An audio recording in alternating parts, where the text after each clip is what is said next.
श्री राघवेंद्राय नमः।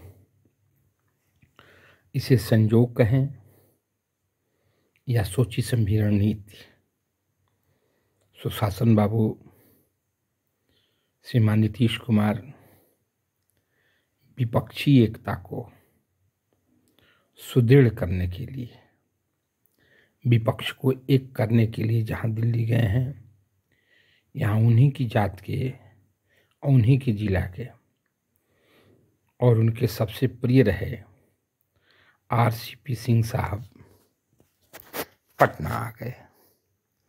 और पटना आ गए तो कहते हैं कि जिन पंछियों का रंग रूप एक समान होता है वो एक साथ उड़ते हैं। ये आरसीपी सिंह का साहब का कहना है, birds of same feather flock together. लेकिन ये विपक्षी एक रंग रूप के नहीं हैं, ये कभी एक साथ नहीं रहेंगे। और नीतीश जी 7 जन्म में भी प्रधानमंत्री नहीं बनेंगे, ये सिर्फ समय की बर्बादी कर रहे हैं।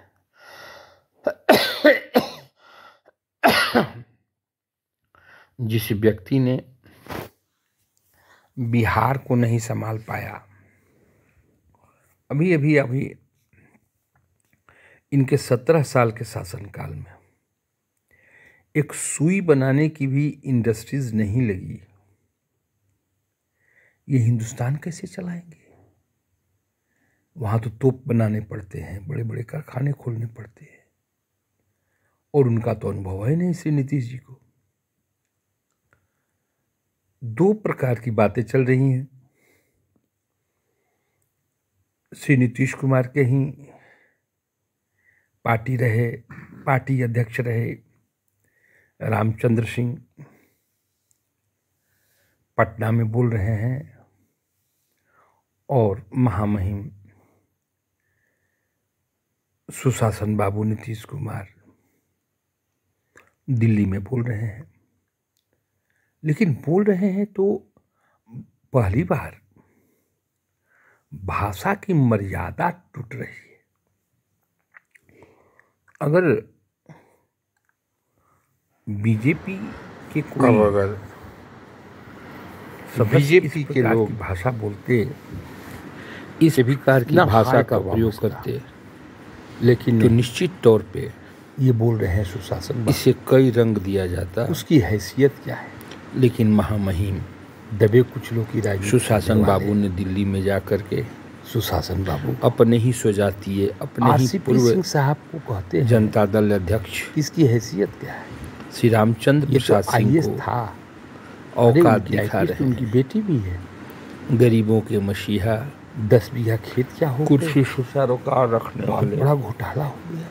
विकास पुरुष नीतीश कुमार अपने ही बच्चों को फंसाने की कोशिश, ये बातें नालंदा के सर सुनकर पूरा हिंदुस्तान में भ्रष्टाचार की, बिहार के लोग आंधी लाने की कोशिश कि श्रीमान नीतीश कुमार को हो क्या गया है, अच्छा कर रहे हैं। उनसे तो अच्छी भाषा का प्रयोग श्रीमान और आरसीपी सिंह साहब कर रहे हैं, लेकिन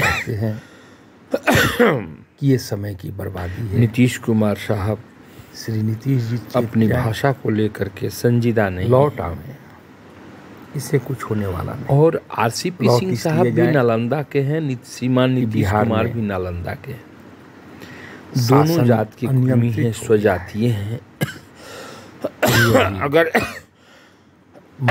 नौका दुर्घटना से आरसीपी सिंह साहब की बेटी ने आईपीएस कंपटीशन किया है, डेड बॉडी लापता है, तो ये पूरे नालंदा का ही, पूरे बिहार का गौरव है।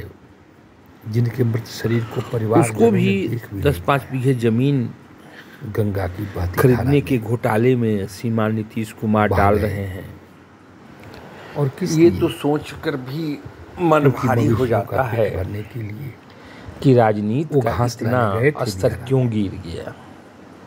और यही हमें अब सोचना होगा, बालू माफियों ने क्या राजनीति का मतलब 55 लोगों से लदी हुई नौका सिर्फ कुर्सी प्राप्त करना है, बालू और कुर्सी नौका से के सिवाय कुछ नहीं है।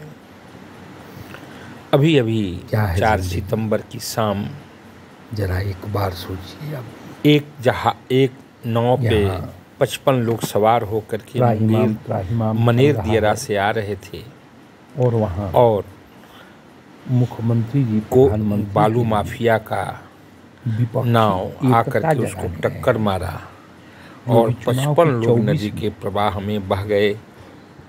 लोग मर रहे हैं, जिन्हें तैरना आता था, कोई देखने वाला नहीं। ये बिहार की नियति 40 वो तो आ गए, लेकिन या गरीबों की नियति बाकी नहीं आए। अब नारे लिखे जा रहे हैं, उनको मुख में अग्नि भी नसीब नहीं हुआ। और क्या करने गए थे? मवेशियों का चारा नाले। हिमालय की सीमाओं में हमारी सेना रहती है, पाषाण हृदय। उनसे भी कठिन कार्य हमारे राजनीतिज्ञ गांव वाले ये नदी को पार करके प्रतिदिन जिनकी मात्र एक बोझा घास के लिए करते हैं। बूढ़े बाप का, और वो भी देखा न गया बालू माफियाओं को, बच्चों और वो अपने प्राणों की बलि दे चले। आज पूरा बिहार हतप्रभ है, पूरे बिहार में शोक की लहर है, लेकिन नेताओं के जुबान पे एक दूसरे के लिए ताल ठोकने की बात है। मैं नहीं कहता, बात हो रही है, हम देख लेंगे, हम देख लेंगे, तुम्हारी औकात क्या है। इन्हीं भाषाओं से क्या हमारे बिहार का उत्थान होगा? क्यों न हम हास्यास्पद बन जाए, और बन गए हैं। एक फैक्ट्री नहीं लगती है आपस में, बिहार के बच्चे पढ़ने के लिए उड़ीसा जाते हैं, महाराष्ट्र जाते हैं, ये पटना में सब जगह जाते हैं, लेकिन बिहार में एक भी फैक्ट्री नहीं लगती है। फॉरेन की कोई भी कंपनी बिहार के इंजीनियरिंग कॉलेज में नहीं आती। दिल्ली में गर्जना कर रहे हैं, इसकी तो किसी को चिंता ही नहीं रहती है। बेरोजगारी दूर कैसे होगी? कहीं विकास की बात नहीं है। प्राइवेट कंपनियों में काम करने वाले लोग लाखों रुपया महीना उठाते हैं, कहीं उन डूबे हुए लोगों की बात, लेकिन हमें वो नजर नहीं आता। जहरीली दारू पीकर हम क्यों नहीं सोचते हैं मरने वालों की बात, कि समय कितना तेजी से बदल गया बात है। होगी कुर्सी की, हम क्यों नहीं सोचते हैं और कि कुर्सी पर बैठने वाले हर राजनीतिक रहेगी हमारी मीडिया। आरसीपी बाबू से कहेगी जाकर के नीतीश बाबू ने ये कहा, इस पर आपका क्या कहना है? नीतीश बाबू से कहेगी कि आरसीपी बाबू ने ऐसा कहा, इस पर आपको क्या कहना है? इसी झांसे में गरीब के मुंह का निवाला छिन गया। इनकलाब जिंदाबाद तो सड़कों पे होगा, महंगी महंगी गाड़ियों से नेताजी तो आएंगे, लेकिन वो लोग फिर कभी नहीं आएंगे जो गंगा की बहाव में बह गए, लुट गई जिनकी जिंदगी, जो चले गए हमसे आपसे दूर, जिनके बाल बच्चों को मृत शरीर भी देखने को न मिला, जिनका दाह संस्कार भी नहीं किया जा सका। उद्देश्य क्या था? उद्देश्य था दियरा से सिर्फ मवेशियों के लिए घास लाना। क्या परमपिता परमेश्वर की कृपा है? और इस पर भी नजर लग गई बालू माफियों की, जो 55 लोगों से भरी हुई नाव को अपनी नाव से टकरा दिए। 55 लोग गंगा की बहाव में बहने लगे, 40 तो किसी तरह से निकल गए, 10-15 लापता हैं, कोई खोजने वाला नहीं है। घरों के चिराग जल गए, अंधेरा छटने वाला नहीं है। कुछ तो बोलते नेताजी, कुछ तो बोलते सुशासन बाबू, हाँ चाबी उनके पास है, कुछ तो कह के जाते, लेकिन ऐसा कहना वो मुनासिब नहीं मानते हैं। क्यों? क्या हो गई है? क्यों आवाज़ बंद है? भाषा की मर्यादा तो देखिए जरा। आरसीपी सिंह को कहते हैं, उसकी औकात क्या है? गरीबों के मसीहा सुशासन बाबू, आपके मुंह से ये बातें शोभा नहीं देती। क्यों इतने उग्र हो गए हैं आप? क्यों इतने कमज़ोर हो गए हैं आप?